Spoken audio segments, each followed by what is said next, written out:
welcome back to Scream Queen Stream. I'm Jessica Cameron, and today we have a little bit more of an impromptu video. So I want to share with you guys a film that I adore, and guess what? It's releasing today, and that film is Dry Blood. My apologies if the light is actually reflecting off of the poster. I just got back from a screening of this powerful, incredibly well done genre independent film. So let me tell you a little bit about this film if you haven't seen it. You might have seen it, or at least you've probably heard something about it, because it played, I think, 50 some festivals, a lot, and it won a lot of awards, and with very good reason. So the actual film is directed by Kelton Jones and written starring Clint Carney. So also Kelton, the director, makes an appearance in the film as well, playing a very, very entertaining character. They are a powerhouse. They really are. You would not know that they were behind the camera and in front of the camera because their performances are so strong. Really, really great stuff. So Clint actually wrote the movie as well as starring in it, and he didn't actually write it to star in it. He wrote it and then they decided to have him star in it, and same with Kelton. He decided to star in it simply because of budgetary constraints. They could save more money, and you all know I've been there. One of the reasons why I often star in my movies. If you can save that money and you know someone's gonna show up and know their lines, that's a win.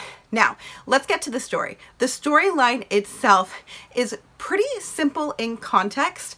It's really what the performance is from Clint that makes the initial part of the story so well done.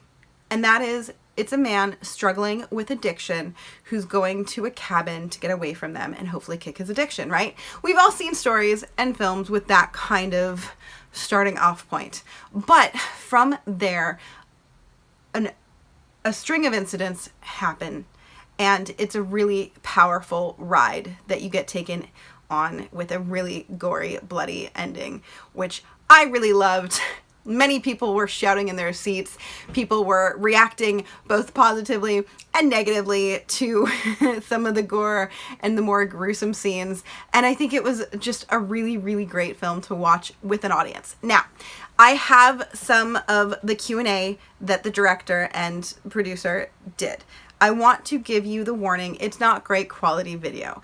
It's actually so not great that I hesitated to share it with you, but for me, I know as an independent filmmaker, knowledge is priority, quality of video comes second. I do my damnedest to make sure the video quality is as high as I can get. However, this was done in the Los Feliz 3 theater, which is always notorious for having bad lighting during their Q&A sessions, unfortunately. So you'll see it's green, there's nothing I could do about it. It was a packed theater, which is so great for the filmmakers, not so great for shooting videos because I'm behind several rows of people. And you will see at one point they get up and they exit in front of the camera frame. And in order for me to share this knowledge with you, I have to put up with the fact that I can't change the video quality because I didn't shoot this in a studio. It's not fully set up. That said, I do have a giveaway, so stay tuned to the end of the video. And I also intend to do a video specifically with Clint and Kelton later on Scream Queen Stream. So we'll be able to get some professional, well shot, well edited content for you if this is not up to your liking. So that being said, we're going to jump into the Q&A. We're going to be hearing our wonderful director and writer star speak. And then I'm going to give you some final thoughts at the end and give you the details on giveaway. Stay tuned. How did you wrangle the little girl and her parents and the post sign off the head slapping and all that stuff? I'll let Kelton handle this one. Yeah, that was actually kind of the scariest part going into it. It's like, how are we going to cut this girl's head off? And when we were casting, when I first met with Macy, she said that her favorite movie was Hellraiser. And I'm like, really? I'm like, okay, that's cool. You can handle it. You can handle it. But she actually wasn't there for the cutting and a lot of the craziness that happened. We shot her, everything with her kind of over the shoulder, and Clint was much more charming. And so all of his craziness that happened after she had left, and we were filming with the severed head that we made, a caster head that Chad had done a remarkable job of making a girl's head that we were able to work with, which we still have. Yeah.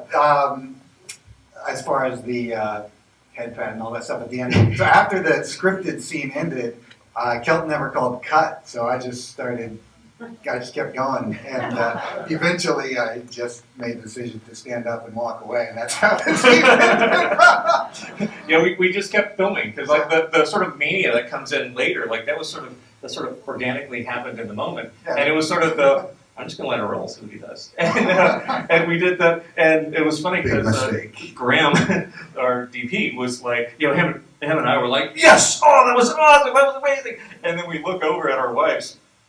Susan, who's here in the audience, who's one of our producers, and Ren, who's Graham's wife, who's on our producer. She was actually pulling focus. So after we finished that scene, Ren just set down the focus and then walked out of the room and didn't talk to us for like 2 days. Like she was so horrified. To like, half of the crew loved it, half of them were like, I don't want anything to do with either one of you ever again. They eventually came around. Yeah. Yeah.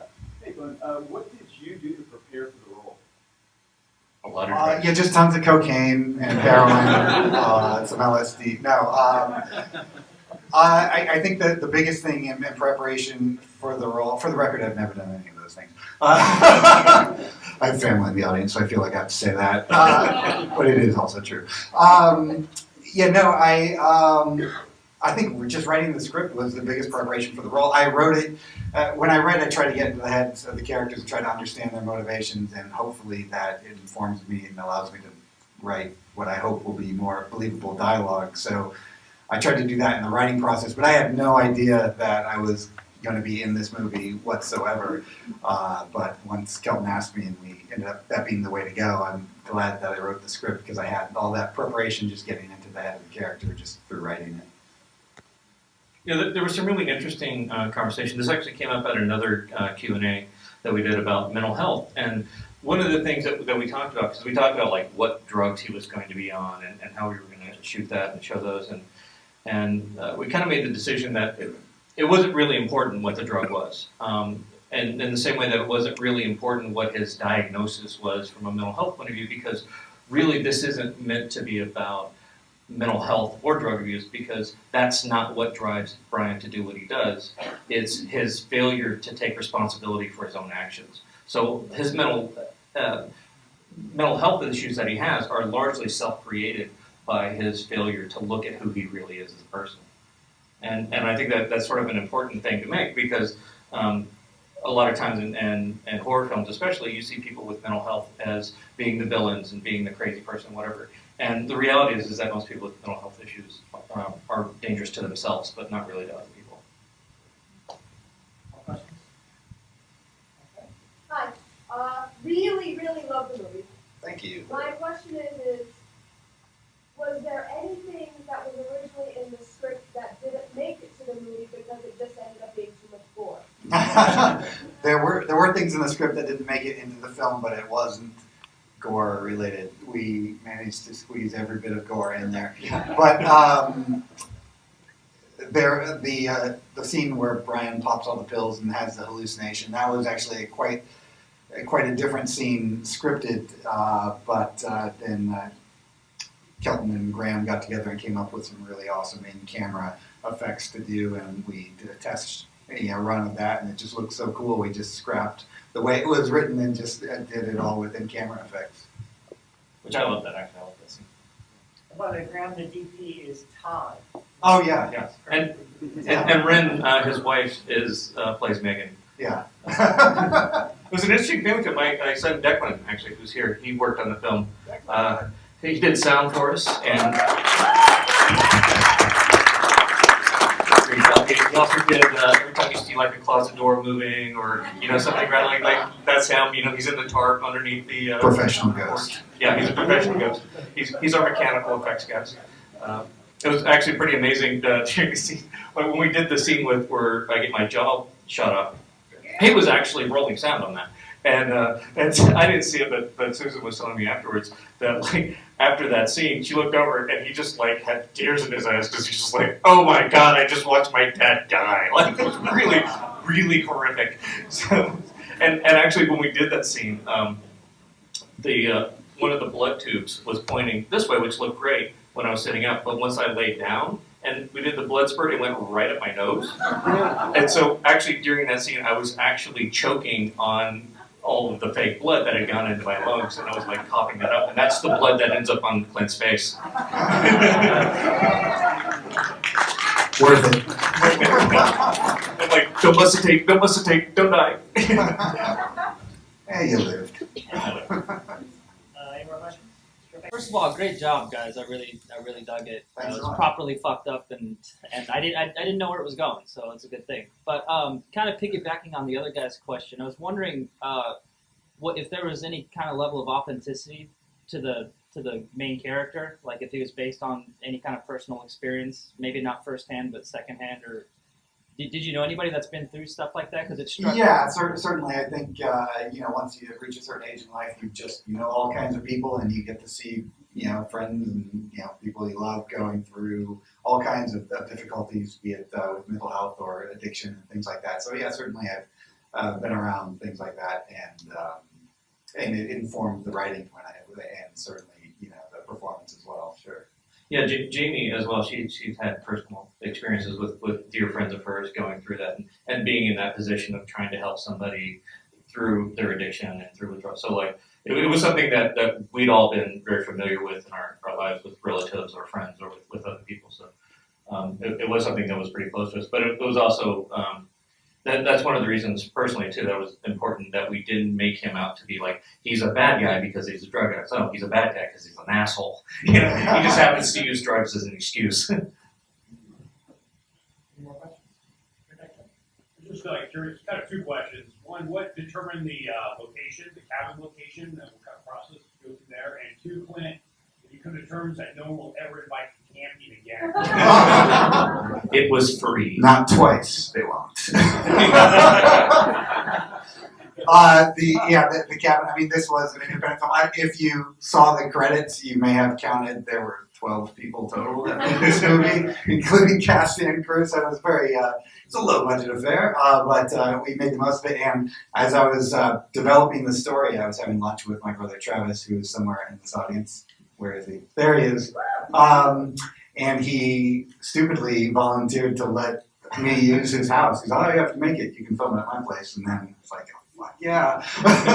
So then I started tailoring the script kind of to be around that location that I knew. And we made a big mess in his house. And in fact, the death scene in the bathroom upstairs, the effects team used 5 gallons of blood in that scene. And it dripped down through to the first floor below. And there are still blood stains in that house. Dry blood stains. He was actually our locations guy too. Like he helped us find the Yeah, store. Travis was a big help. Yeah, he took us around, showed us all around the town, and helped us find locations. And yeah, He did visual effects, and it's like everybody wore like eight or nine hats. And it was really it was amazingly fun. It was an incredible sort of family experience that everybody was involved with, doing multiple things. It was sort of filmmaking at its best. I think. Yeah, Travis, can we use your house? Also, I was curious if the specific deaths were written or they came about some other way. Like, for example, the bottle and. oh yeah, that was all in the script. Okay. I wanted to. I mean, when I'm writing, if I'm doing like writing a horror script or whatever, I just try to come up with the most fucked up thing that you haven't seen. Hopefully, haven't seen on screen before. And then leave it up to the ingenuity of our effects team to figure out how to pull it off. But yeah, that was all written. Clint, you do a lot of really messed up things on screen, but there was one thing that was cut out, and that is you eating a cereal bowl with coffee creamer in it. I want you to talk a little about that because I think not everybody knows you actually did that. Okay, yeah. So that scene with the creamer, it's actually one long take. So I actually had to eat the cereal with that creamer. But then when in editing, like the in-between got cut out because it was just way too long watching me make cereal. But yeah, that was the creamer, and it was exactly as good as you think it would be. Was there no milk? There was a couple of reasons. Part of it was the idea that it wouldn't spoil. So it had to do with the fact that there was no sense of time with it. but the other was like it's the first one that something's wrong with him, and also it's sort of a nod to like addictions where people become like heroin addicts will be really into sugar, and so it was like the extra sugar that would have been in like a coffee creamer would have like boosted the sugary cereal even more. So it just seemed like something that somebody who was fucked up would do. I think he just wanted to fuck with me, but And it was awesome. Yeah. Hey Clint, where should we spread the word for the movie? There you go. Oh, excellent question. So if you guys enjoyed it, or even if you didn't, then you can lie believably. Any reviews you can give us online help out in a great way. If you go to Amazon, iTunes, Google Play, anywhere where you see it, if you can leave us a little review and rate it, that helps out in a big way. Because not only do people see it and they go, oh, cool, maybe I'll check it out, but it also helps the algorithms on those sites in terms of where it ranks when people search for it and things like that. So any online reviews or just word of mouth, tell your friends if you dig it. And also just a quick plug too, it comes out tomorrow on DVD, Blu-ray, and VOD from the wonderful folks at Dread Presents. And we are having a signing event at Dark Delicacies in Burbank. It starts at 7 p.m. And we'll be there. Jamie Valentine's going to be there. Macy Johnson, who plays the little girl, is going to be there. Our executive producer, Eric Tanecki, who's in the audience tonight as well. I believe he's back there. He's going to be there. Susan Jones, our producer, there she is. It's randomly pointed. So anyway, yeah, Dark Delicacies tomorrow night at 7. If you guys can show up and if you want to own a physical copy, it's all yours. Yeah, any kind of reviews or anything that happens tomorrow, the day that it releases, really helps a lot. And just on a personal note, thank you all so much for showing up and putting up with us and reacting to the film. We love you very much. And tonight, just watching it with you guys in this theater really makes the 4-year journey to get here worth it. Yeah, and thanks for staying for the whole thing. Like we made this thinking that half the audience would leave. I hope you guys found value in that, even though I know it's not the greatest quality video. I know I personally did, which is why I wanted to share it with you. Now, on to the details of the giveaway. Dry Blood is released today, Tuesday, January 15th on VOD. I know it's got hard copies some places, etc. I'm going to put some links down below. It's going to be presented to you from our friends over at dreadcentralreleasing.com. I don't know if that's actually their email address. I'll put it down below also. It's Dreadcentral Presents, I believe. And I think it's all just hosted on dreadcentral.com. That being said, go in the description box. There's going to be links on where you can see it. What I want to do is do a giveaway because I have 2 extra signed posters signed by both the director and one of the stars, as well as the actual star and the writer, and Rob Galazzo, who works at Dread Central, is a wonderful horror community personality, and then also, surprise, surprise, is an actor. And he's actually really great in the film. He did such a great job as a comedic relief. I was really, really, really, really, really impressed with him too. So I'm going to give away 2 of these posters, and the actual rules are going to be really simple because I don't like complicated rules. So today this is going live. I want to give this poster to fans who like the movie, are excited about it, as excited as I am. So if you rent or buy this movie, just show me proof of that in a photo on Facebook, Twitter, or Instagram, right? And I want you to hashtag, okay? I want you to hashtag Dry Blood Contest. The first 2 people on any of the platforms, Twitter, Facebook, Instagram, to post a picture, a selfie, with them showing proof they bought the movie, whether it be in front of your TV, in front of your computer, showing the image that you're about to watch it, whether it be a hard copy, etc. The first 2 people to show me that, I will send you a message on whichever platform you tag me in. Again, you're going to hashtag Dry Blood Contest, okay? All one word. And the first 2 people who do that, I'm going to send this to. Because if you're like me, you love signed swag from the people in the industry that you admire and respect. And for me, these are really, really great items. I also think it's really stellar artwork. I really liked it. And like I said, I think we need to support each other and we need to support independent film. And I have nothing to do with this movie. I'm not in it. I didn't write or direct it, obviously. I'm just a fan of the film and all the people involved. So if you like this video, if you like me, don't forget the like button down below and also subscribe. And if you guys are wanting to support Scream Queen's Dream, please check out our Patreon. I'm going to link it down below. There you can actually get signed swag of mine. You can get cool giveaways. You can do Google Hangouts. You can do some Ask Me Anythings. There's a bunch of cool perks. So check that out as well. I hope you're having a wonderful day, a great week, and I'll talk to you later.